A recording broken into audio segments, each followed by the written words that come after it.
뾰로롱 안녕하십니까. 크리스마스가 2주 정도밖에 안 남았는데요. 왜 이렇게 연말 분위기가 안 나는지 모르겠습니다. 그래도 달려보죠. 진실 추적자 사건 반장 시작합니다.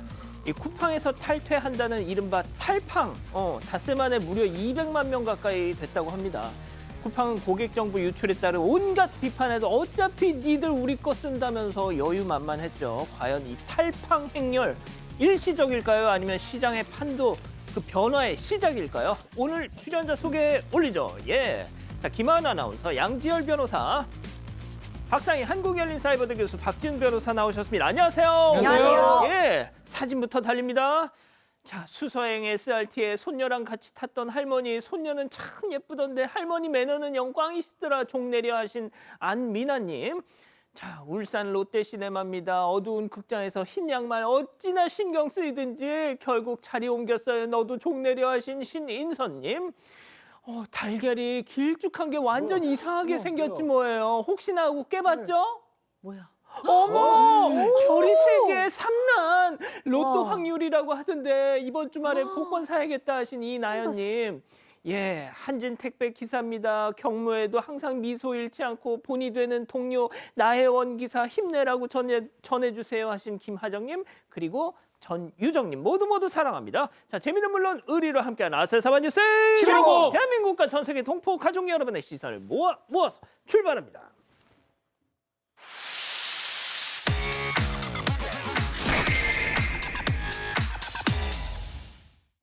첫 번째 가볼까요? 엄마 매드맥스 같아. 자, 최근 유방암 투병 사실을 고백한 방송인 박미선 씨 소식 또 전해졌습니다. 일단 영상 먼저 만나보시죠.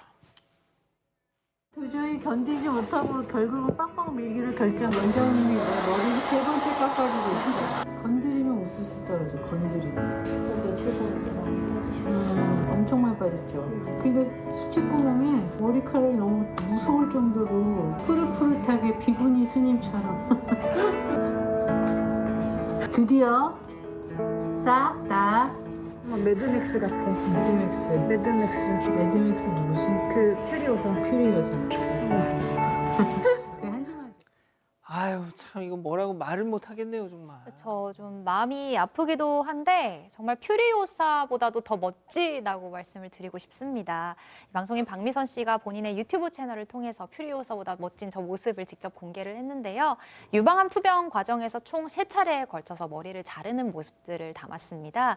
처음에는 윗머리만 남기고 옆머리, 뒷머리만 먼저 다듬었다고 해요. 그런데 항암 치료를 받으면서 윗머리까지 빠지기 시작하니까 이제 두 번째로 윗머리까지 다듬었고요. 그 이후에도 탈모가 멈추지 않아서 결국 3번째로 삭발을 결심했다고 합니다. 박미선 씨는 건들기만 해도 머리카락이 우수수 빠진다. 이 수채구멍에 머리카락이 무성할 정도라서 도저히 견딜 수가 없다라고 이렇게 삭발을 하게 된 배경에 대해서 이야기했고요. 또 본인의 윗머리를 보면서 푸릇푸릇한 비구니 스님 같다라는 반응도 보였습니다. 이 박미선 씨의 딸은 아까 보신 것처럼 매드맥스의 퓨리오사 같다는 이야기를 했는데요. 그 말에 패러디 한번 해야겠다라면서 웃어 보이기도 했습니다. 머리카락은 또 자란다라면서 담담히 상황을 받아들이는 모습도 볼 수 있었습니다. 자, 교수님이 또 이 박미선 씨하고 방송 많이 하셨었잖아요. 네, 박미선 씨는 항상 방송을 제가 가서 뵀을 때도 딱 저런 모습이었어요. 누구한테나 힘을 주고 격려를 하고 꼭 칭찬을 해주시는 분이었고, 아까 보니까 사진도 병원에서 찍은 사진도 이봉원 씨가 찍으신 것 같더라고요. 부부 사이가 좋다고 하는데 정말로 나는 우리 남편이 이봉원 씨가 제일 잘생긴 것 같은데 막 혼잣말 하시고 그러셨었어요. 그래서 진짜예요? 제가 물어보면 잘생기지 않았어요? 막 이렇게 물어보시고 그랬어요. 근데 이렇게 항암 투병기를 공개하면서 많은 지금 암 환자들한테 응원을 주고 있어요. 많은 분들이 많은 힘 얻고 간다. 두려웠는데 용기를 줘서 감사하다라고 댓글 남기고 있다고 합니다. 그러니까요. 좋습니다. 자, 다음 이어가죠. 사흘 연속 빈상자입니다. 자, 요즘 바람 잘 날 없는 쿠팡에서 속옷을 시켰더니 이런 게 왔답니다. 제보 영상 만나보시죠.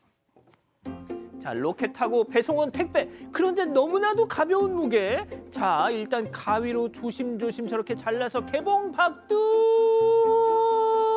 후루룩 나온 건 상자 뚜껑 달랑 하나? 뭐야? 자, 봉투를 탈탈탈 아무리 털어봐도 속옷 상자 뚜껑만 달랑? 그런데 이게 처음이 아니라는 사실 제보자의 얘기 들어보시죠. 박스만 처음에 왔길래 실수를 할 수 있으니까 다시 교환 반품을 했는데 다음날 바로 또 왔어요. 근데 패키지가 좋았어요. 3일 연속으로 그렇게 한 거잖아요. 로켓 배송은 쿠팡에 고객사한테 연락을 하라고 하더라고요. 되게 황당하죠. 대기업에서 이런 실수가 연속적으로 발생할 수 있나? 아, 이거 사람 약 올리는 거 아닙니까? 한두 번도 아니고 3번은 아웃이죠. 3번 했습니다. 지난 5일 날 쿠팡 로켓 배송인데요.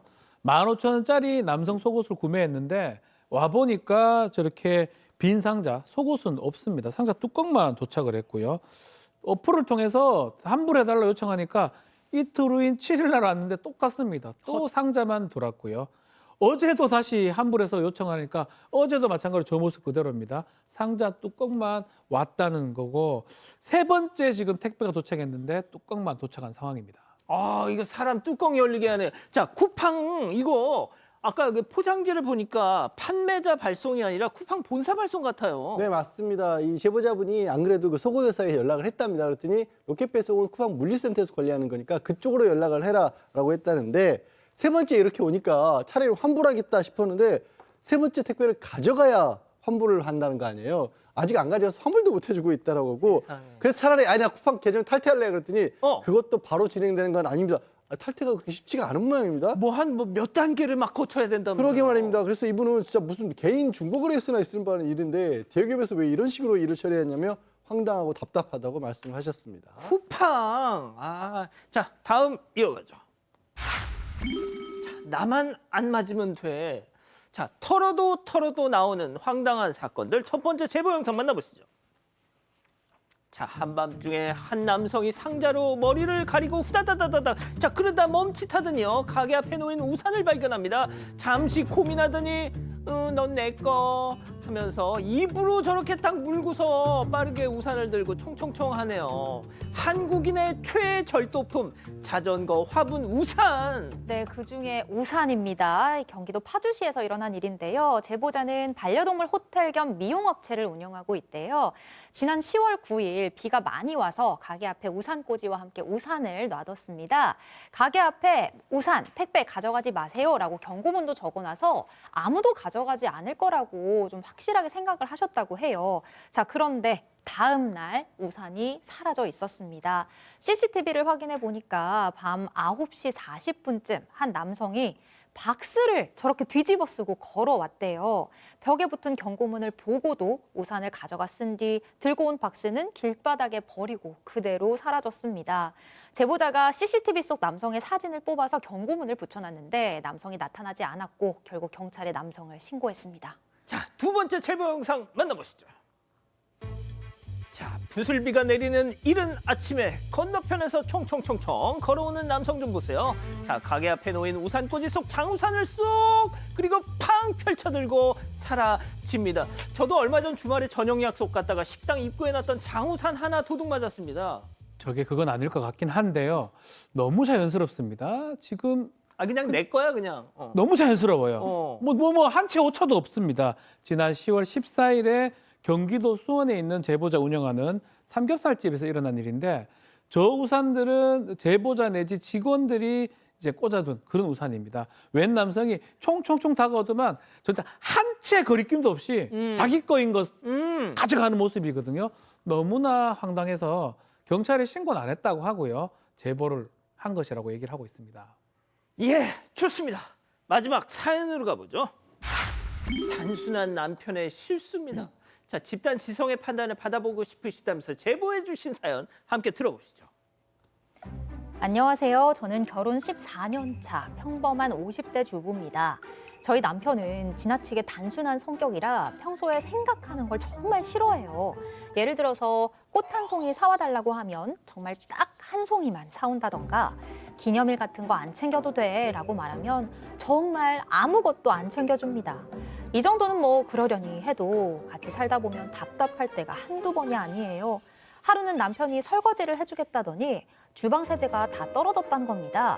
자, 그러면서 싱크대 서랍장을 뒤적여 용기를 채워 넣고 설거지를 했는데요. 그 다음날 제가 설거지를 하려고 세제를 짰는데 거품이 전혀 안 나는 겁니다. 알고 보니까 이 남편 세제 대신 섬유유연제를 용기에 넣어서 설거지를 했던 거예요. 아니, 거포장지에 써 있는 글씨만 봤어도, 아니, 그리고 중간에 거품이 안 나면 이상하다고 생각했을 법도 한데 정말 어이가 없더라고요. 그러다 또 어느 날은요. 여보, 여기 쓰레기통 옆에 화분 못 봤어? 뭐 무슨 화분이 있었나 거기에? 아니, 저번에 그 지열 씨가 선물해준 화분 있잖아. 아, 내가 이거 진짜 꽃만 좀 죽어서 꽃만 버리려고 쓰레기통 옆에다 그 화분 뒀거든. 어딨지? 그 하얀색 그게 쓰레기통 옆에 있길래 아이고 그때 같이 버렸는데 어쩌지? 딱 보면 비싼 건 거 몰라? 그게 얼마짜린지 몰라? 도자기 장인이 정말 한 땀 한 땀 빚은 거라고. 왜 나한테 물어보지도 않고. 답답해. 왜 그거 놔뒀는데 네가? 그 화분은 선물 받은 지 얼마 안 돼서 정말 새 거였거든요. 버릴 물건이 전혀 아닌데 그냥 쓰레기통 옆에 둔 것만 보고 버렸다는 이 남편. 도대체 어디서부터 가르쳐야 할지 답답합니다. 자, 기다리고 기다리셨던 부처 핸즈업 타임 6천여 분의 우리 가족 여러분들 채팅창에 OX로 함께 참여해 보시죠. 먼저 아내입니다. 여보, 머리를 장식으로만 달고 다니기엔 너무 무겁고 거추장스럽지 않아? 제발 가끔이라도 좀 써봐. 입체적인 사고가 그렇게 어렵니? 까리하면 나한테라도 제발 좀 물어봐, 동그라미. 야, 좋습니다. 좋아요. 자, 다음 남편이에요.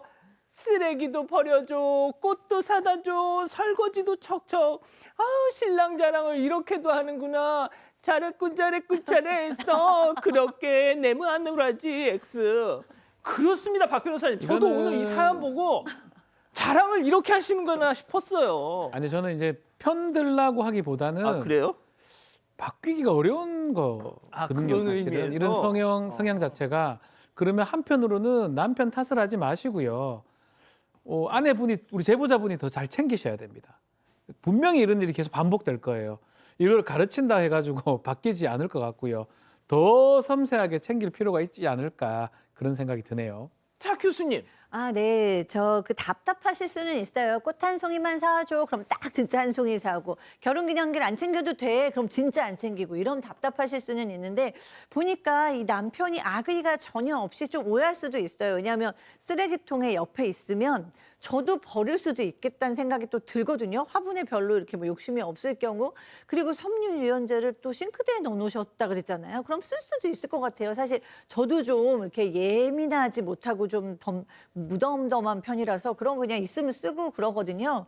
그래서 그거를 뭐라고 하시기에는 제보하신 분도 조금 그렇게 헷갈리게 하셨다라는 생각이 들었어요.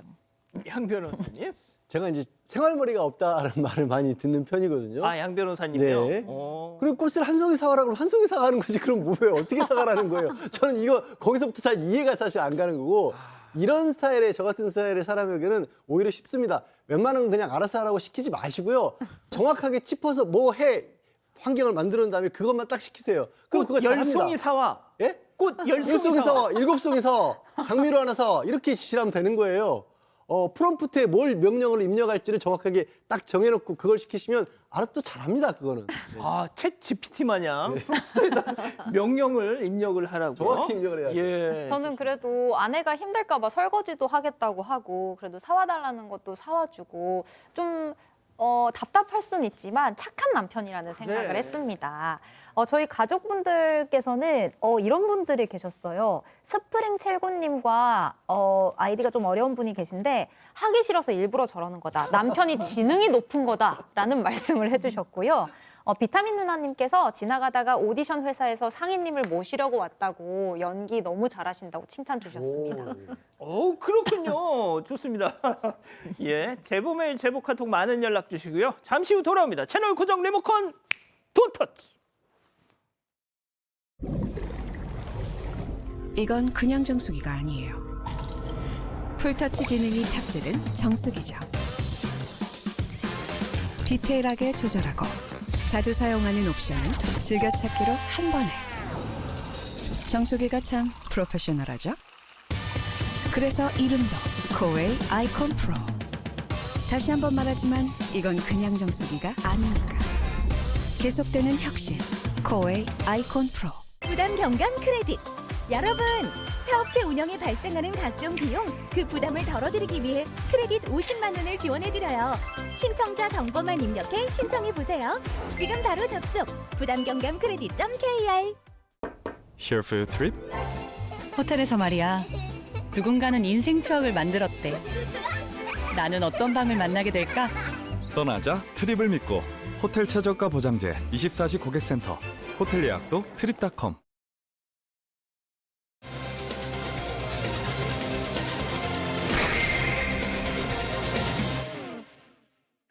방송인 조세호 씨가 고정 출연 중이던 프로그램에서 자진 하차했습니다. 최근 불거진 조직폭력배와의 연관설에 대해선 전혀 사실이 아니라며 필요한 절차를 통해 바로잡겠다고 밝혔습니다. 그동안 제기된 의혹들을 짚어봅니다. 최근에 그 조폭 연루설로 들으신 것처럼 뭐 여론이 막 되게 들끓기도 했고요. 그 최초의 그 폭로글을 올린 사람이 오늘 추가로 뭔가를 내놓겠다, 폭로하겠다고 했는데 조세호 씨가 앞서 들으신 것처럼 오늘 자진 하차를 선언했습니다. 그래서 혹시 무슨 오늘 폭로하겠다고 했던 내용 때문에 미리 이렇게 한 게 아니냐 뭐 이런 또 추측까지 나오고요. 네, 그런 추측도 나오는데요. 일단 조세호 씨가 어떻게 밝혔는지 전해드리자면요. 오늘 본인의 SNS를 통해서 예전부터 여러 지방 행사들을 다니다 보니까 전에 몰랐던 다양한 사람들을 알게 됐다며 주변 사람들 관계에 더욱 신중했어야 했는데 지금보다 어렸던 마음에 그 모든 인연들에 성숙하게 대처하지 못했던 것 같다라고 화두를 열었습니다. 다만 그 인연으로 인해서 제기된 의혹들 전혀 사실이 아니라며 책임져야 할 가족을 위해서 사실이 아닌 부분들에 대해서는 필요한 절차를 통해서 바로잡을 거라는 계획도 함께 밝혔습니다. 그러면서 고심 끝에 현재 고정 출연 중인 두 프로그램에 하차 의사를 전달했다고 밝혔는데요. 이 조 씨 측 최근 제기된 조폭 연루설에 대해서 단순한 지인일 뿐이라고 주장해왔는데 여론이 악화되니까 결국 출연 중이던 프로그램에서 하차를 한 걸로 보입니다. 뭐 필요한 절차라고 한다면 법적 대응이 아닐까 싶은데요. 일단 소속사에서도 이 조폭 연루설 관련해서 분명히 그거는 아니다 이렇게 선을 그었더라고요. 입장문이 나왔습니다. 본인에게 제기된 오해 또 구설에 대한 깊은 책임감을 느끼고 있다 이렇게 얘기를 하고 있고 직간접적으로 이 조직폭력배하고 관여되고 고가의 선물 수수했다 이런 의혹이 있었는데 그것은 절대 아니다. 재차 강조한 그런 상황입니다. 다만 이미지가 좀 떨어졌기 때문에 법적 대응은 향후 좀 신속하고 강경하게 하겠다라고 밝혔고요. 아마도 업무방해죄 내지 명예훼손죄 같은 게 성립할 걸로 보입니다. 모든 의혹을 불식시킨 다음에 건강한 모습으로 돌아오겠다라고 약속을 했습니다. 그러니까 지금 그 조폭이라고 지목된 그 사람을 알기는 안다. 지인인 건 맞는데 그리고 함께 사진도 찍은 건 맞는데 그 사람의 업체를 홍보하거나 그 뭐 반대급부로 뭐 고가의 선물을 받은 적은 전혀 없다라는 해명입니다. 자, 그래서 저희 제작진이 최초 그 폭로 글을 올린 당사자와 접촉이 됐습니다. 그래서 몇 가지 좀 질문도 하고 얘기를 나눠봤는데요. 이 폭로자는 단순한 지인 관계가 전혀 아니라면서 이런 말을 했습니다. 체크포인트 짚어보죠. 자, 조폭 두목 집에서 자, 저희가 그 최초 폭로자와 전화 인터뷰를 좀 하자 이렇게 요청을 했는데 그건 거절을 했어요. 그래서 SNS 메신저를 통해서 대화를 나눴습니다. 이 조세호 씨가 조폭 실세로 거론된 그 최모라는 사람의 집까지 갈 정도로 그냥 단순 지인 관계 정도는 훨씬 넘어섰다. 예. 네, 이 당사자에 따르면 이제 지난해부터 조폭 카르텔에 대해서 좀 추적을 하고 있었는데 그 조폭 두목인 최 씨의 지인으로부터 이제 제보를 받았다고 합니다. 그런데 그 제보 내용에 이 최 씨하고 아주 친하게 지내는 사람이 조세호 씨뿐만이 아니라 다른 연예인들도 많고 운동선수의 정치인까지 있다는 것을 알게 됐다고 합니다. 이 조세호 씨는 이번에 결혼식에도 조폭에 관련된 인물들을 초대하기도 했고요. 사실은 이 조 씨 부부가 이 조폭 주목 최 씨의 집으로 방문을 해서 강아지를 안고 있는 영상이 있는데 그 영상을 오늘 공개하려고 했다라고 얘기를 했어요.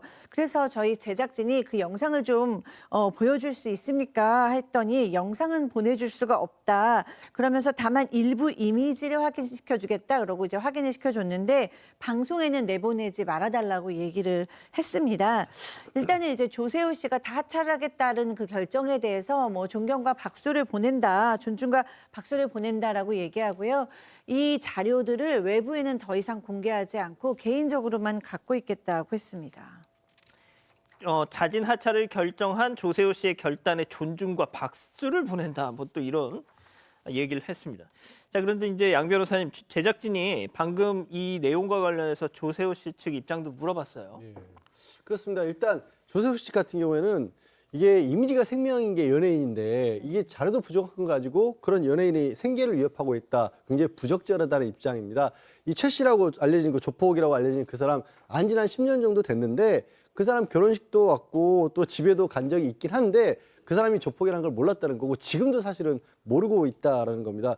그러면서 아까 뭐 조 씨가 홍보해줬다는 그런 가게들이 이 연예인 지인들, 방송인 지인들이 하는 가게라서 홍보도 해주고 화환도 보내준 것일 뿐이다라는 거예요. 그러니까 이 폭로한 사람은 아니 연예인이 대중의 사랑을 먹고 사는 사람인데 이렇게 불법적인 일을 하는 사람을 도와주고 이 불법적으로 이 돈 세탁을 위해서 만든 그런 식의 브랜드를 홍보하고 음식점 프랜차이즈 늘 때마다 화환까지 보내는 거 안 되지 않았느냐라고 그렇게 공개를 했는데 조세호 씨는 그게 전혀 아니다. 이게 뭐 엉뚱한 자료를 가지고 지금 누명을 씌운 거다 이런 입장입니다.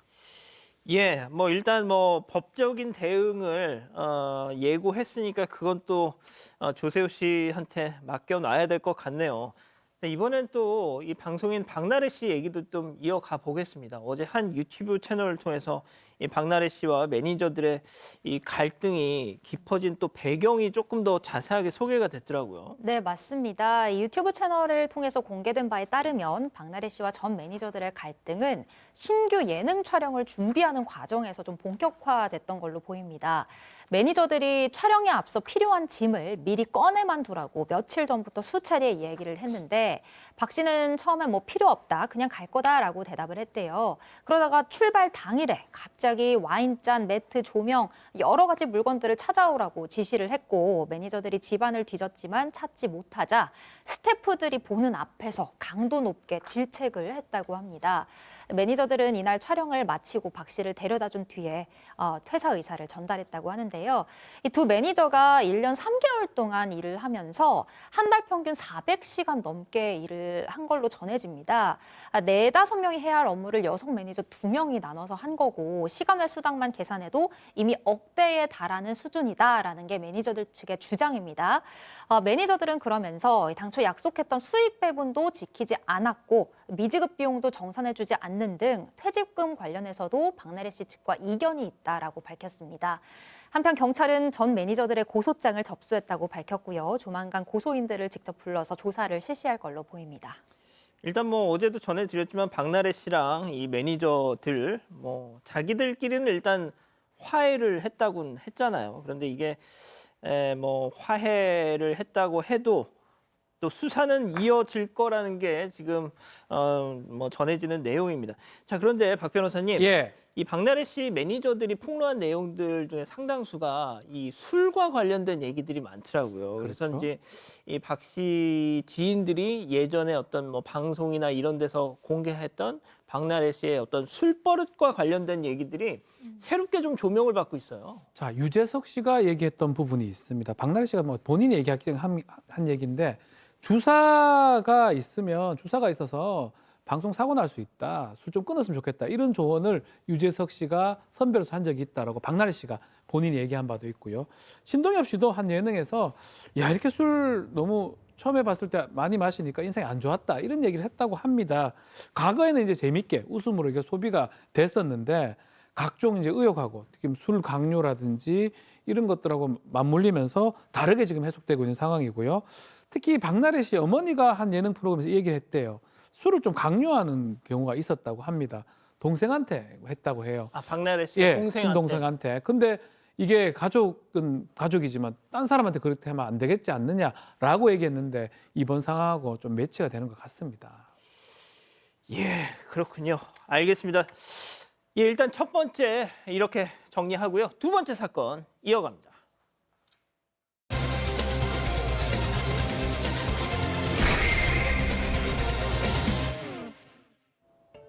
단독주택에 사는 한 남성이 본격적인 추위가 시작되기 전에 낡은 보일러를 교체했습니다. 그런데 새 보일러를 켜고 잠에 들려는 순간 어디선가 썩은 양파 냄새가 퍼집니다. 보일러에서 가스가 새고 있었던 건데요. 이후 남성은 이 추운 날씨에 난방도 켜지 못한 채 보일러 회사와 갈등을 겪었습니다. 이들 사이에 무슨 일이 있었던 걸까요? 예, 요즘 날씨가 뭐 추워져서 보일러 많이들 지금 켜서 이용을 하고 계실 겁니다. 자, 이런 추위 속에 말이죠. 새로 설치한 이 보일러 때문에 덜덜덜덜 떨어야 했다는 사방 가족분의 제보가 왔는데요. 자, 양 변호사님. 네. 이 제보자분이 80대 아버지하고 10대 어머니를 모시고 사는데 보일러가 너무 낡아서 지난 10월 말에 새 보일러로 교체를 했다라고 합니다. 그런데 새로 들인 보일러를 켜자마자 냄새가 났다라는 거예요. 원래 가스는 무색무취인데 사고 예방을 위해서 냄새를 이렇게 일부러 집어넣는 거거든요. 문제가 있다라는 거잖아요. 예. 근데 문제는 설비업체가 와서 몇 번을 이렇게 들여다봤는데도 고장 수리를 못했다는 거예요. 그래서 해결이 안 돼서 보일러 못 틀고 계시답니다. 계속 냄새가 나고 뭔가 불안하니까 틀질 못하고 매일 추운 집에서 지내셔야 했다는 거죠. 자, 그래서 보일러 업체의 그 본사에 연락을 하셨대요. 그 이후에는 어떻게 됐습니까?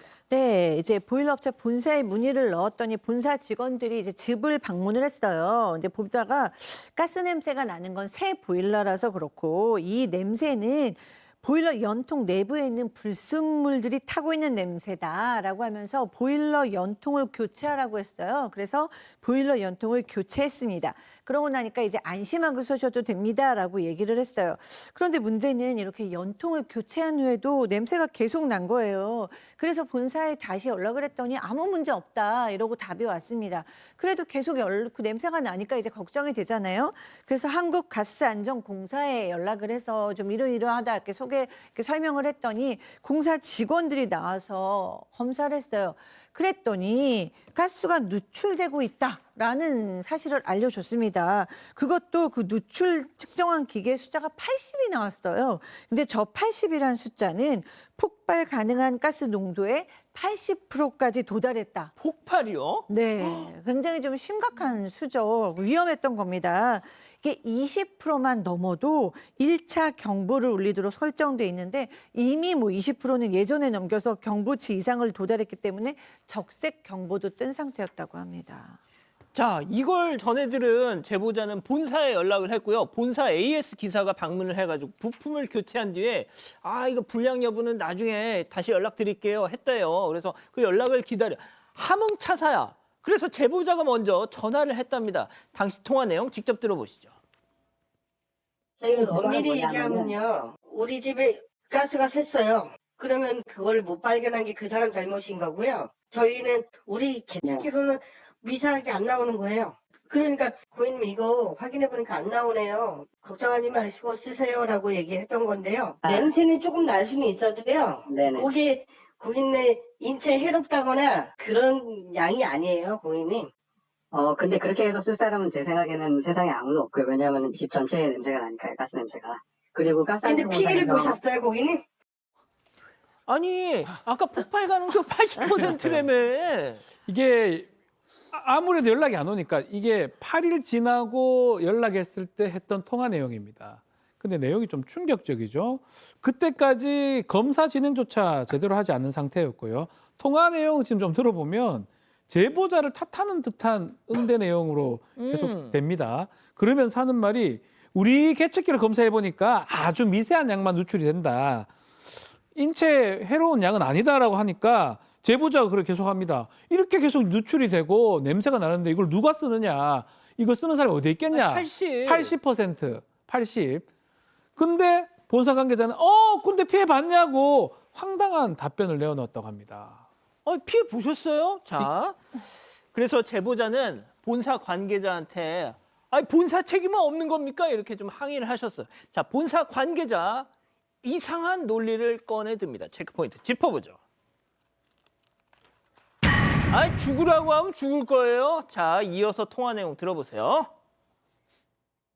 본사 측에도 책임이 있다고. 아니 저희가 그러면 죽으라고 하면 죽을 거예요 고객님? 내가 냄새 나면요 내가 가스 안전공사에서 가스가 새는 것 같다 신고를 하셔야지. 신고했지 않습니까? 그래서 그 빨리 신고를 했어요. 냄새 나자마자. 아니 그 자리에 그 매니저님이 계셨는데 이 냄새는 괜찮다고 말씀을 하셨어요. 그러면 저희가 전문가가 그쪽 가스 전문가가 아닌데 저희가 그럼 죽으라고 하면 죽을 거예요? 아니잖아요. 지금 보니까 혼나고 계셔. 고객님이 혼나고 너도 왜 똑바로 못해? 막 내가 죄인이야 아주 그냥. 네, 그렇죠. 그러니까 가스가 샜는데 그걸 가스 안전공사에 문의를 하는 게 아니라 자기들한테 이렇게 말을 하는 걸 왜 죽으라고 하면 죽을 것도 아니고 왜 이러냐라는 입장인 것 같아요. 자, 다시 정리를 해드리면 제보자가 본사 측에 AS 기사가 안심하고 써도 된다고 하지 않았냐. 그런데 실제로는 가스가 새고 있었다. 본사 책임도 있는 거 아니냐 이렇게 항의를 했는데 자, 돌아온 본사 관계자의 답변이 이랬습니다. 가스 냄새가 나면 가스 안전공사에 신고를 해야지. 가스 전문가도 아닌데 왜 보일러 업체 책임이 있다고 하냐. 그리고 가장 기막혔던 그 말, 그럼 저희가 죽으라고 하면 죽을 거예요? 라는 대답이었습니다. 제보자가 나는 본사 AS 직원의 말을 믿었던 거다, 전문가니까 라고 이야기를 하니까 AS 기사에게 책임을 전가하는 것처럼 들린다면서 오히려 적반하장으로 나왔다고 합니다. 그러면서 쉬는 날인데도 고객님 불편할 걸 생각해서 전화를 받은 거다. 그래서 하고 싶은 말이 뭐냐? 이런 식의 말이 이어졌고요. 결국 입장차를 좁히지 못한 채 통화가 마무리됐습니다. 자, 제보자는 가스 누출 문제로 20일이나 보일러를 제대로 틀지도 못하고 지냈다고 해요. 연로하신 부모님이 추운 집에서 고생하셔가지고 특히 더 속상했다고 하시는데, 자, 양 변호사님, 저희가 이 보일러 업체 쪽에도 연락을 해봤잖아요. 예, 그렇습니다. 근데 보일러 업체 측에서는 AS 기사가 방문했을 때는 이상이 없었다라는 겁니다. 그러면서 고객이 계속 불안해하니까 안심을 시키려고 저런 얘기를 했다라는 건데, 글쎄 무슨 보일러는 문제가 없고 무슨 가스 다른 데서 샜다는 그런 얘기인지 어쩐지 잘 이해가 좀 안 가긴 합니다만 그렇게 얘기를 합니다. 통화를 하고 있을 때 어떻게 말을 했는지 정확히 기억이 안 난다라는 거예요. 그러면서도 본사 책임을 얻고 이거 보일러 설치를 했던 대리점에서 손해배상을 진행할 예정이라고 입장을 밝혔거든요. 근데 제보자 입장에서는 이게 본사에서 그냥 책임을 떠넘긴 거 아니냐 이렇게 보인다라는 거예요. 게다가 말씀드렸던 것처럼 보일러가 아닌 다른 곳에서 샌 게 아닌 것 같은 게 부품을 또 본사에서 가져갔다는 겁니다. 그러면 이거 원인 분석이나 제대로 할 수도 있다는 건지 그렇게 걱정이 되는 상황이고, 아니, 생명과 안전에 대해, 아니 아까 손해 안 보셨죠? 손해를 보면 가스 사고가 나서 손해를 보면 큰일 난다는 얘기잖아요. 어떻게 저런 얘기를 할 수 있는지. 글쎄 제보자분도 이걸 어떻게 믿고 사용하냐 이렇게 걱정을 하십니다. 자, 박 변호사님도 조금 첨언해 주시죠. 이게 사실은 냄새가 날 때가 사고라고 봐야 돼요. 거기서 예컨대 뭐 점화가 되거나 그러면 정말 큰 사고가 되는 거잖아요. 누출이 됐을 때가 사고입니다. 그렇죠. 이걸 갖고 누출돼서 뭐 생명이나 이런 데 신체 위협이 없었으니까 사고가 안 났다라고 얘기하면 그게 잘못된 겁니다. 그래서 지금 생각하는 것 자체가 좀 잘못된 것 같고, 저는 누출된 것만 해도 위험이 발생된 거 아니겠습니까? 손해배상 청구가 가능한 상황이고요. 하게 된다면 손해배상이 인용될 가능성이 매우 높아 보이는 그런 상황입니다. 예. 지금 뭐 우리 가족 여러분들이 채팅창에서 도대체 어느 회사냐, 보일러 회사냐 지금 그렇게 많이 문의를 하시는데, 뭐 저희가 이제 그걸 뭐 공개해 드릴 수는 없습니다만, 아무튼 그 해당 업체에서 뭐 어떻게든 좀 내일이라도 입장문을 내시든 좀 뭐 사과문을 내시든 좀 고민을 해 주셨으면 좋겠네요. 자, 두 번째 사건 마무리하고요. 별별 상담소 이어갑니다.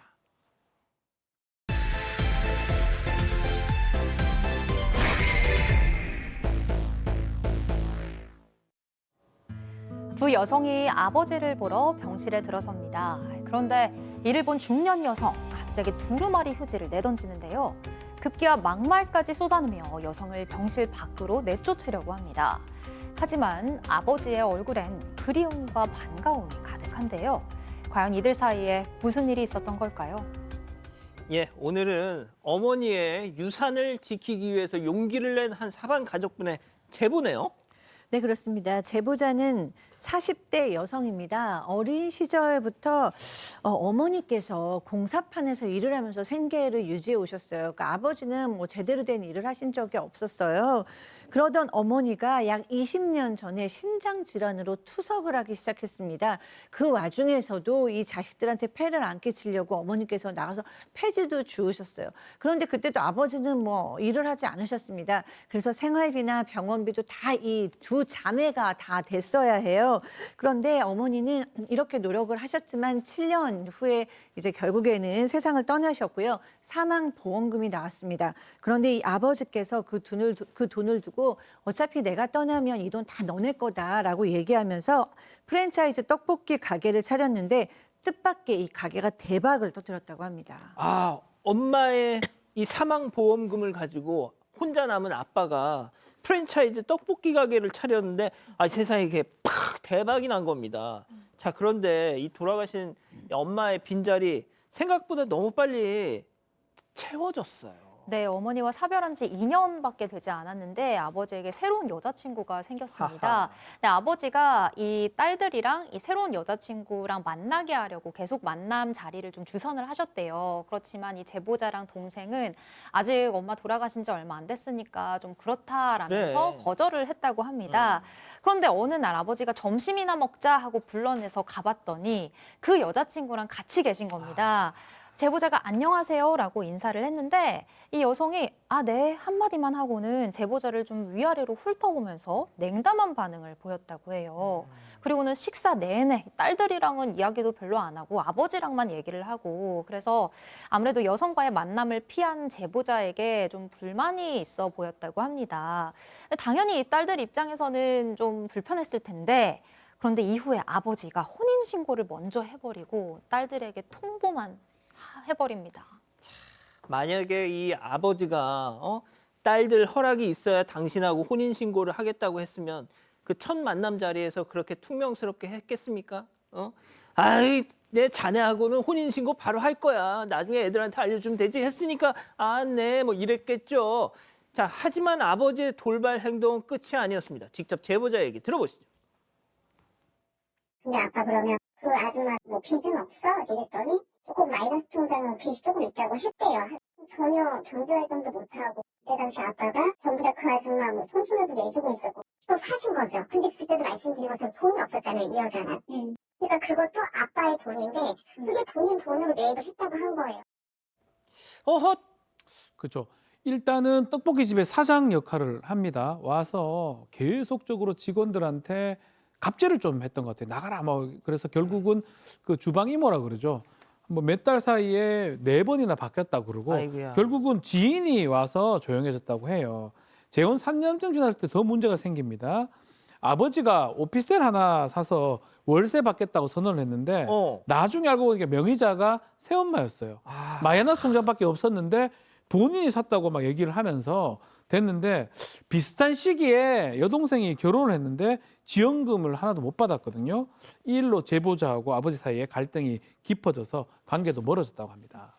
오피스텔을 아버지가 하나 그냥 턱 사더니 월세를 받겠다 했는데 세상에 그 명의자가 새엄마였다. 자, 그런데 최근에 이 제보자 아버님한테 또 안 좋은 소식이 들렸죠. 아버지가 어머니하고 같은 병으로 또 시한부 판정을 받게 된 겁니다. 그 소식을 좀 제보자분은 늦게 알았나 봐요. 듣자마자 병원으로 달려갔는데 그 아버지의 이제 새 엄마인 거죠. 두루마리 휴지를 집어 던지면서 네가 왜 여기 왔냐라고 그렇게 소리를 지르더라는 겁니다. 두루마리 휴지 던지면서? 그러면서 돈 냄새를 맡고 왔냐라고 그러더라는 거예요. 그래도 나는 절대 못 준다. 이렇게 하면서 막말을 퍼부었다라는 거예요.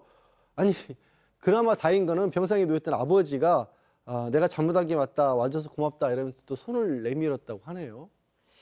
자, 이 새어머니, 이 제보자가 딱 병실문에 온 순간 돈 냄새 맡고 왔냐? 막 이러면서 막말 퍼부으면서 그냥 두루마리 휴지 집어가지고 확 던져.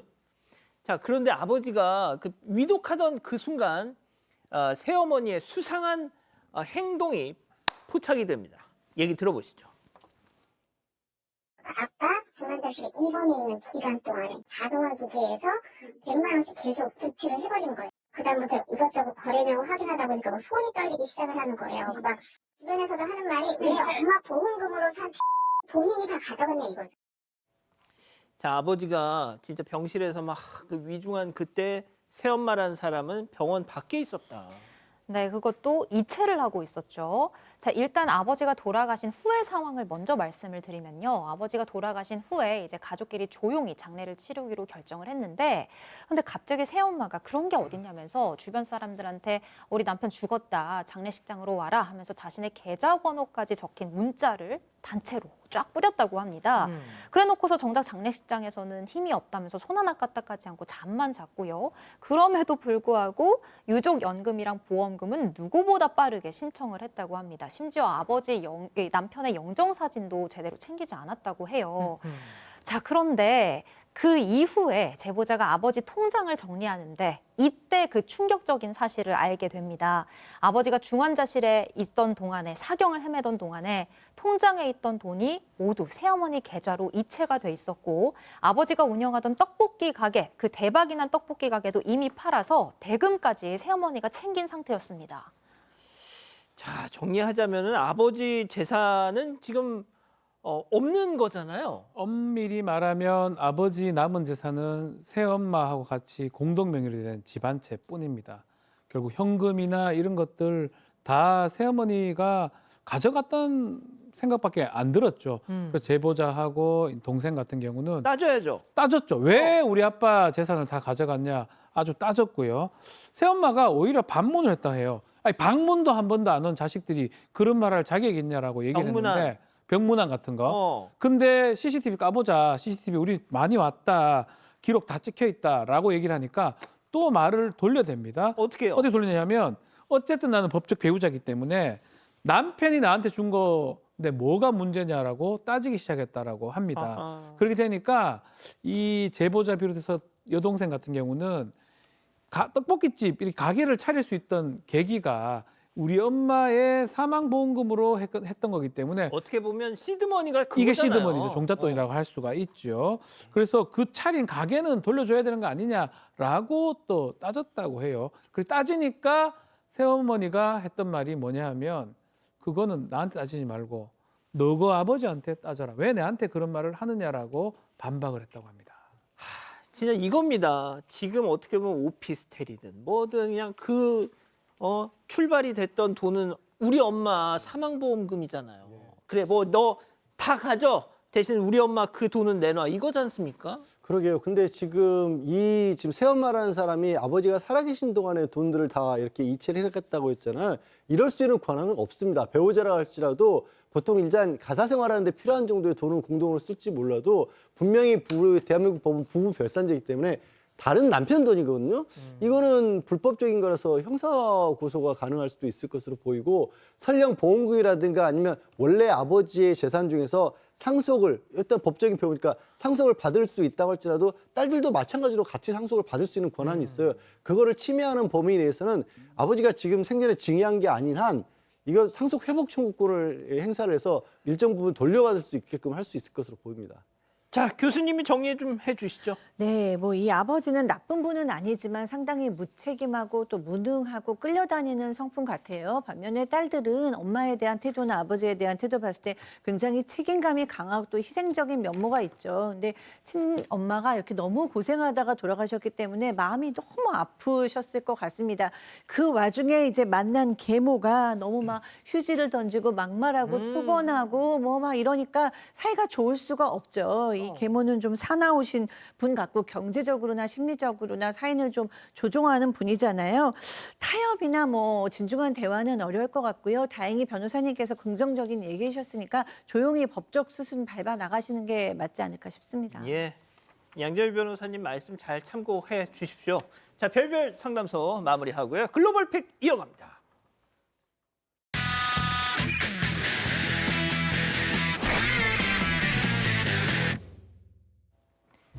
직원이 일렬로 정리한 쇼핑카트를 밀고 무빙워크를 타는데요. 쇼핑카트가 동사를 따라서 아래로 빠르게 미끄러집니다. 여러 대의 쇼핑카트가 무서운 속도로 미끄러지면서 아래쪽에 있던 여성을 그대로 치고 마는데요. 피할 새도 없이 여성은 쇼핑카트와 부딪혀 앞으로 튕겨지고요. 여성을 치고 간 쇼핑카트는 유리문에 충돌하면서 아이고, 아이고. 산산조각을 냅니다. 여성은 갑작스러운 충격에 잠시 굳어있다가 힘겹게 자리에서 일어납니다. 다쳤을 것 같아. 그렇죠. 직원이 쇼핑카트를 서둘러 옮기려다가 난 사고였는데요. 아무리 바빠도 안전이 제일 중요합니다. 아이고 교수님, 저거 딱 그 바퀴가 걸리게 돼 있는데. 그러니까요. 저렇게 우리나라에서는 저런 일은 일어나지 않잖아요. 뭔가 기계의 문제 아닌가 하는 생각이 저도 좀 들거든요. 예. 자, 다음 이어갑니다. 자, 보기만 해도 아찔한 고친 건물 외벽. 청소부들이 매달려 있습니다. 기계가 고장나서 공중에 꼼짝없이 고립이 된 겁니다. 아우. 자, 신고를 받은 구조팀이 즉시 구조 작업에 들어가는데요. 옥상에서 로프를 모인 구조대원이 차분히 청소부들을 향해 나아가기 시작합니다. 아이고. 자, 건물 내부에서도 이 모습을 조마조마하게 바라보고 있는데, 자, 구조대원 조심스럽게 청소부들의 몸에 로프를 연결하고요. 아래에서 대기 중인 사다리차로 천천히 아유. 내려가기 시작합니다. 그리고 마침내 사람이 고립된 청소부들을 무사히 구조하는 데 성공했습니다. 아유, 저거 어떻게 내려와? 15층 높이에서 두 사람을 구해낸 구조대원의 침착한 대처가 돋보이는 순간이었습니다. 아우, 박 변호사님. 잘하네요. 예. 저를 해야지. 구해내야 됩니다. 아주 심착하네요. 예. 좋아요. 예. 안 무섭나요? 다음 이어갑니다. 자, 여기는 한가로운 정비소 아닙니다.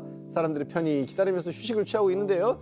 한 남성이 문 옆에서 휴대전화를 빤히 들여다보고 있어요. 불안합니다. 자, 그런데 그 순간 밖에서 깜짝 돌진하더니 발다. 오토바이가 문을 향해 돌진합니다. 자, 남성은 누가 왔나 하고 고개를 돌리려는 찰나에 자, 보세요. 덜컥 문이 열리면서 팡 합니다. 그 충격으로 바닥에 굴러 떨어지고 마는데 자, 사람들이 깜짝 놀라 남성을 향해 모여들고 오토바이 운전자도 어쩔 줄을 몰라하면서 다가갑니다. 아니, 왜 문으로 그렇게 돌진을 해? 네, 브레이크 대신 가속 페달을 잘못 받았답니다. 잘못 받은 게 따로 있죠. 이런 실수 두 번 다시 없어야 합니다. 아유, 누가 왔나 하고 돌아보다가 그냥 튕겨져 나가네. 아유, 마지막 영상 갑니다. 아이고. 전봇대 위에 곰 한 마리가 꽁꽁 매달려 있습니다. 남성이 막대기로 콕콕 찌르면서 치열한 신경전을 벌이는데요. 자, 몸을 쭉 밀어도 보고 머리를 눌러도 보고 하지만 곰 쉽게 물러서지 않습니다. 위험해, 네, 전봇대 붙잡고 버티랴 반항하랴 힘이 떨어질 수밖에 없겠죠. 결국 아래로 주르륵 떨어지고 마는 곰인데요. 저 멀리 달아날 줄 알았던 곰이 갑자기 반대편 전봇대를 노립니다. 또 올라가! 또 올라가나요? 하지만 더 이상 버틸 힘이 없었는지 그대로 쌩 도망을 치고 가는데요. 남성은 곰이 감전될까 봐 막대기로 저지할 수밖에 없었다고 해요. 심지어 이런 일이 처음도 아니라고 합니다. 잔뜩 혼쭐이 난 만큼 곰 제발 더 이상은 전봇대에 올라가지 마세요. 박 변호사님 야, 이 계시죠? 나무를 잘 타는데 곰 만났을 때 나무 탔다가 큰일 날 것 같은데요. 감전은 두 번째 문제고요. 나무 너무 잘 타요, 곰이. 깜짝 놀랐네요. 내려가라. 놀랍습니다. 잘 타네. 예! 예. 사랑하는 사건반장 가족 여러분, 저희는 내일도 4반 750 저녁 7시 50분에 다시 옵니다. 안녕히 계십시오.